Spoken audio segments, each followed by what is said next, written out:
할렐루야. 오늘은 갈라디아서 5장 1절로 이하 9절의 말씀을 통해 행복의 시작은 죄로부터의 자유란 제목으로 말씀을 드리려고 합니다. 마음을 여시고 말씀을 받으심으로 은혜가 되시기를 주님의 이름으로 부탁을 드립니다. 어느 한 조류학자가 조류 연구를 위해 깊은 산속에 들어갔다가 앵무새 둥지에서 아름다운 노래를 부르는 앵무새 새끼 하나를 발견했습니다. 그러자 그는 그것을 새장에 넣어가지고 그리고는 자기 집에 돌아와서 자기 집 마당에 있는 나무가지에 매달아 놓았습니다. 그리고는 생각합니다. 이제부터는 매일 아름다운 앵무새 소리를 듣겠구나. 그런 즐거워하면서 열심히 그 앵무새 새끼에게 먹이를 주었습니다. 그런데 며칠이 지나자 어미 앵무새가 날아와서는 그 새장 속에 갇혀져 있는 자기 새끼에게 부지런히 먹이를 물어다가 먹여주는 것이었습니다. 그러자 그 광경을 목격한 조류학자가 생각합니다. 자, 이제부터는 내가 애써서 먹이를 줄 필요도 없으니 그저 아름다운 앵무새 소리만 들으면 되겠구나. 그리고는 즐거워했습니다. 그런데 며칠이 지난 어느 날 보니까 새장 안에 있는 그 새끼 앵무새가 그만 죽어 있었습니다. 그래서 웬일인가 해서 자세히 살펴봤습니다. 그랬더니 놀랍게도 어미 앵무새가 새끼에게 독이 있는 먹이를 먹여서 일부러 죽였던 겁니다. 어미 앵무새는 자기 새끼가 새장에 갇혀서 사느니 차라리 죽는 것이 낫겠다라고 판단하고는 자기 새끼를 죽였던 겁니다. 여러분, 이 이야기가 우리에게 주고 있는 교훈이 뭘까요? 그것은 자유의 소중함입니다. 따라서 우리에게 이 소중한 자유가 있는 한 우리는 아무리 우리 삶이 힘들고 어렵더라도 우리는 믿음과 용기를 가지고 맞서야 합니다. 그러면 반드시 길이 열려지는 줄로 믿습니다. 보지도 못하고 듣지도 못하고 말하지도 못하는 삼중고의 장애를 가졌던 헬렌 켈러 여사가 하버드 대학을 졸업하고 많은 것을 배운 기적의 인물인 그가 이런 간증을 했습니다. 내가 배운 것 중에 최대의 소득은 하나님의 사랑을 알게 된 겁니다. 하나님의 사랑은 나에게 자유를 주었습니다. 인간은 하나님의 사랑을 받아들일 때까지 무엇인가의 노예로 머물러 있습니다. 여러분, 여기서 하나님의 사랑은 어떤 사랑일까요? 이 사랑은 하나님의 독생성자 예수 그리스도의 십자가를 통해 죄로 말미암아 사망이 선고된 인간을 죄와 사망으로부터 구원하신 하나님의 사랑입니다. 그러므로 사람이 이 하나님의 사랑을 받아들이면 죄로부터 자유하게 되는 줄로 믿습니다. 그렇다면 여러분, 예수 그리스도의 십자가의 구원 사역을 믿음으로 죄로부터 자유롭게 된 사람은 어떻게 행동해야 할까요? 1절 중반부 이하에서 이렇게 답하고 있습니다. 그러므로 굳건하게 서서 다시는 종의 멍에를 매지 말라. 여기서 멍에라고 하는 것은 일반적으로 짐을 끄는 짐승의 목에 얹어진 나무틀을 가리킵니다. 그러나 성경에서는 포로의 숙박이나 또는 종의 생활을 나타내는 것으로 표현되고 있고 사용이 되고 있습니다. 하지만 본문에서는 인간의 생활을 규제하는 율법의 속박을 나타내는 말로 사용이 되었습니다. 따라서 다시는 종의 멍에를 매지 말라라고 하는 말은 예수 그리스도로 인하여 율법의 속박으로부터 벗어난 사람은 이제 더 이상 과거의 율법적인 생활에 얽매여서는 안 된다라고 하는 말입니다. 그리고 이 말은 당시 갈라디아 지방 성도들을 미혹하는 유대 율법주의자들의 행동을 경계하고 한 말입니다. 근데 보면 오늘날도 예수 그리스도로 인하여 율법의 속박으로부터 벗어났음에도 불구하고 복음 안에서 자유롭게 살지 못하고 율법 안에 갇혀 사는 이들을 종종 볼 수 있는데요. 이들의 특징은 뭘까요? 이들의 특징은 마치 어린아이가 부모의 책망이 두려워서 마지못해 이것도 하고 저것도 하듯이 그처럼 신앙생활을 합니다. 그러다 보니 무엇을 해도 즐겁지가 않죠. 무엇을 해도 감사하지가 않고 하는 것에 대한 보람도 없고 부정적인 사고를 갖게 되고 그리고 어려운 일을 만나게 되면 시리에 빠지게 됩니다. 그러므로 예수 그리스도로 인하여 율법의 속박으로부터 벗어난 사람에게 선행되어야 될 것은 무엇을 하여야 한다라고 하는 율법적인 사고를 버려야 합니다. 반면에 예수 그리스도로 말미암아 율법의 속박으로부터 벗어난 사실에 감사하며 이것도 하고 저것도 행하는 복음적인 사고를 가져야 합니다. 그럴 때 무엇을 해도 즐겁고 무엇을 해도 감사하고 보람되고 긍정적인 사고를 갖게 되고 소망으로 넘치게 되는 줄로 믿습니다. 여러분 모두가 이같이 되시기를 주님의 이름으로 축원해 드립니다. 축원합니다. 자, 이제 계속 이어지는 오늘 성경 본문 2절 중반부 이하를 보면 이렇게 말씀하고 있습니다. 너희가 만일 할례를 받으면 그리스도께서 너희에게 아무 유익이 없느니라. 이 말씀은 당시 갈라디아 지방의 성도들을 유혹하는 대표적인 유대 율법주의적 위험이 바로 할례라고 하는 사실을 드러내고 있습니다.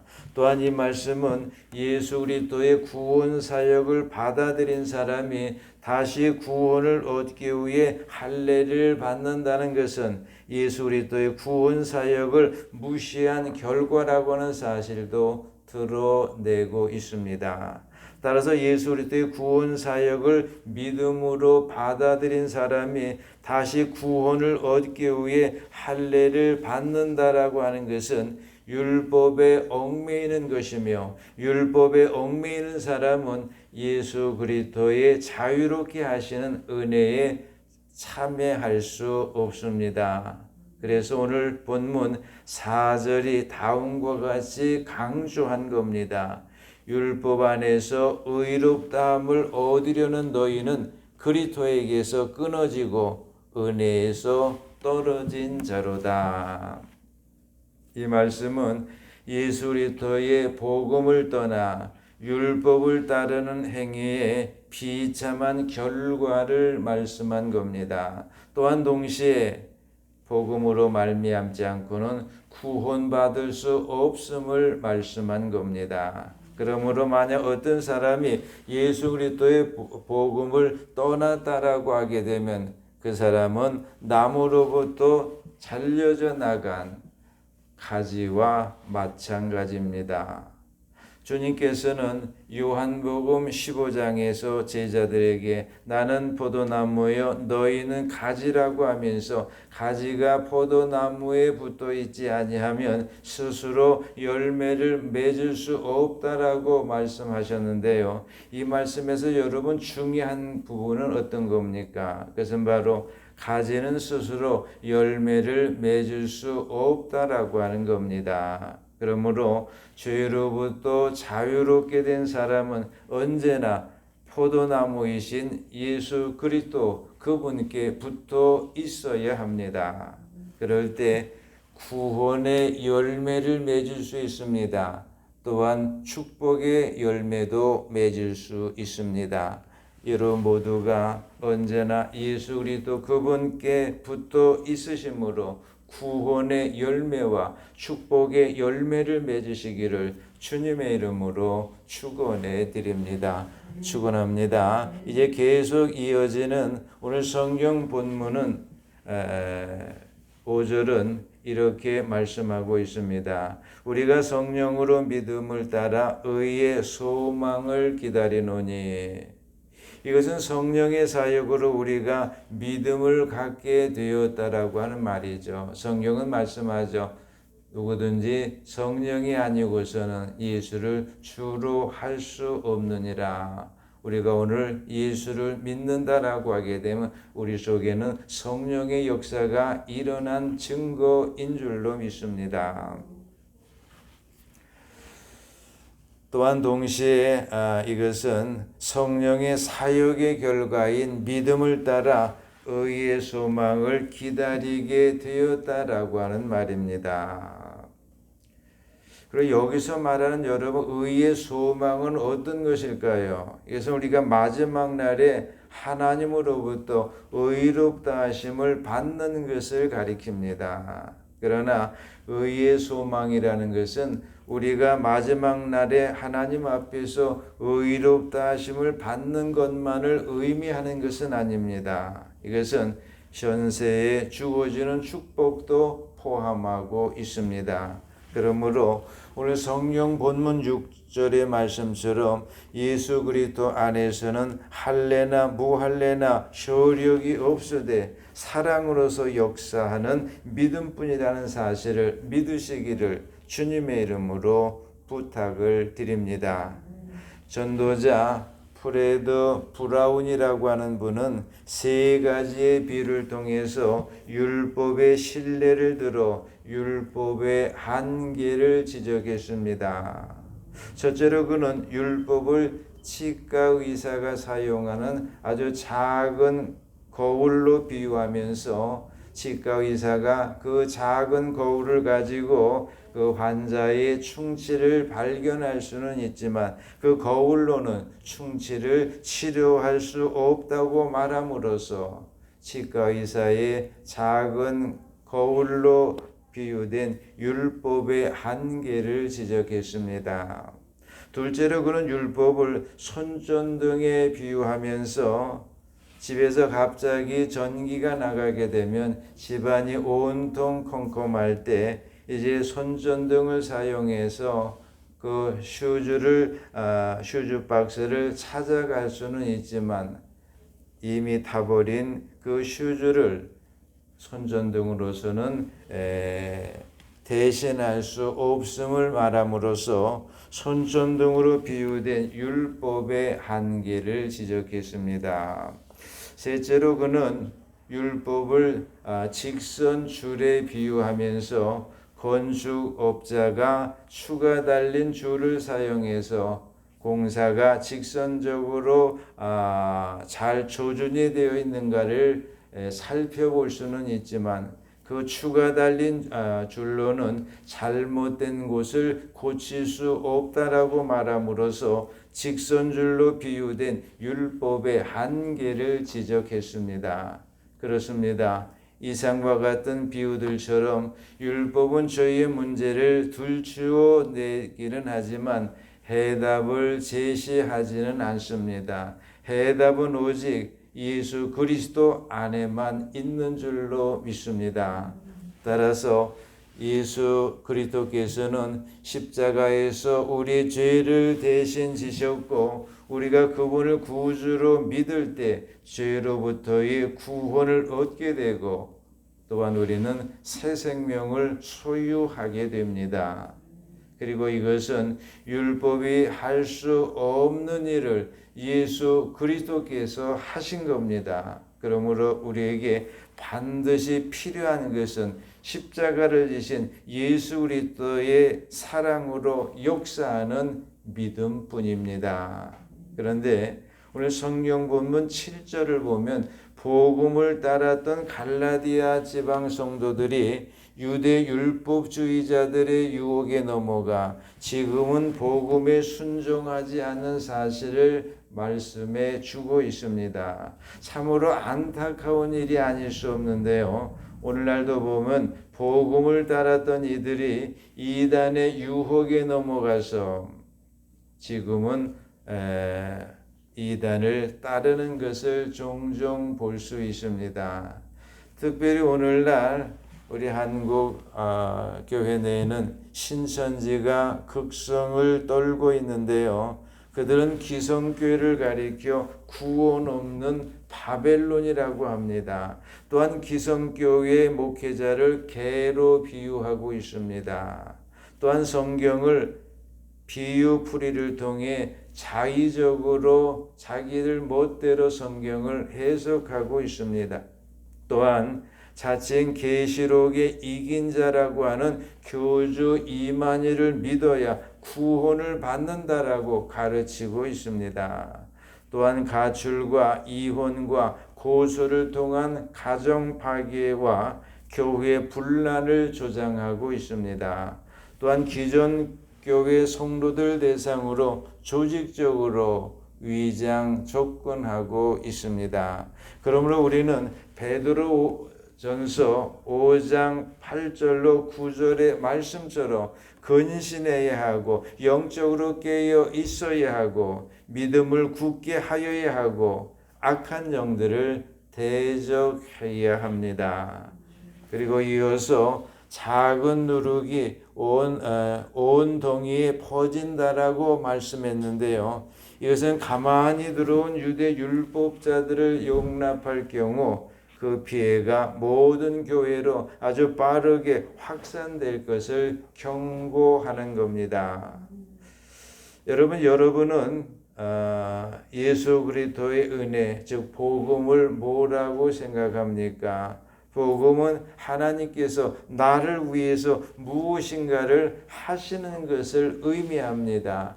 반면에 율법은 내가 하나님을 위해서 무엇인가를 하는 것을 의미합니다. 그런데 사람이 하나님을 위해 무엇인가를 완벽하게 하기는 절대로 불가능합니다. 따라서 사람이 율법을 완전하게 지키는 일은 아주 불가능한 일입니다. 그러므로 이제 우리는 예수 그리스도 그분 앞에서 우리 자신을 내려놓고 그분께 맡겨야 합니다. 그럴 때 예수 그리스도께서 우리를 위해서 행동하십니다. 그렇다면 우리가 예수 그리스도 우리 주님께 맡긴다라고 하는 것이 뭡니까? 이것은 주님의 목적과 주님의 사역에 우리의 자신을 드리는 것을 의미합니다. 따라서 주님께 맡긴다라고 하는 것은 주님 없이는 살아갈 수 없음을 인정하는 겁니다. 또한 주님이 우리를 위해 계획하신 일들을 실행할 수 있도록 우리가 성령께 능력을 구하는 겁니다. 그러므로 우리는 우리의 행위와 우리의 생각과 우리의 감정과 우리의 시간과 우리의 직업까지도 주님께 맡겨야 합니다. 결국 주님께 맡긴다라고 하는 것은 모든 영역에서 우리의 자신을 내려놓고 대신 주님을 세우고 주님의 다스림에 순종하는 것을 의미합니다. 위클리프 성경번역 선교회에서 출발된 어느 글을 보면 남아메리카 서부의 밀림에 사는 피로 인디안 부족의 주장인 모란이 이런 말을 했습니다. 내 아내가 잘못된 것을 할 때 내가 아내에게 여보, 하나님의 말씀은 이렇게 말씀하고 있어라고 말하면 내 아내는 그것이 하나님의 말씀인가요? 말하고는 성경을 건네받고 혼자서 그 말씀을 읽고는 그 다음에는 더 이상 그런 것을 하지 않습니다. 또한 내가 해서는 안 되는 것을 할 때면 아내가 내게 여보, 하나님의 말씀은 이렇게 말씀하고 있지 않나요? 그러면 이번에는 내가 성경을 건네받고 그 말씀을 읽고 다시는 그것을 하지 않습니다. 여러분 정말 놀랍지 않습니까? 이 모란 부부야말로 하나님의 다스림에 모범적으로 순종하는 모습을 우리에게 보여주고 있는 줄로 믿습니다. 이제 말씀을 마치려고 합니다. 주님께서는 십자가를 지심으로 인해서 우리를 죄로부터 자유롭게 해 주셨습니다. 그러므로 우리는 주님께 순종하면서 복음적으로 생각하고 복음적으로 말하고 복음적으로 행동해야 합니다. 그럴 때 주님께서는 우리가 풍성한 인생이 되도록 행동하신다는 사실을 믿으시기를 바랍니다. 여러분 모두가 이 사실을 믿고 주님께 순종하면서 복음적으로 생각하고 말하고 행동하심으로 주님으로 인해 풍성한 인생이 되시기를 주님의 이름으로 축원해 드립니다. 축원합니다.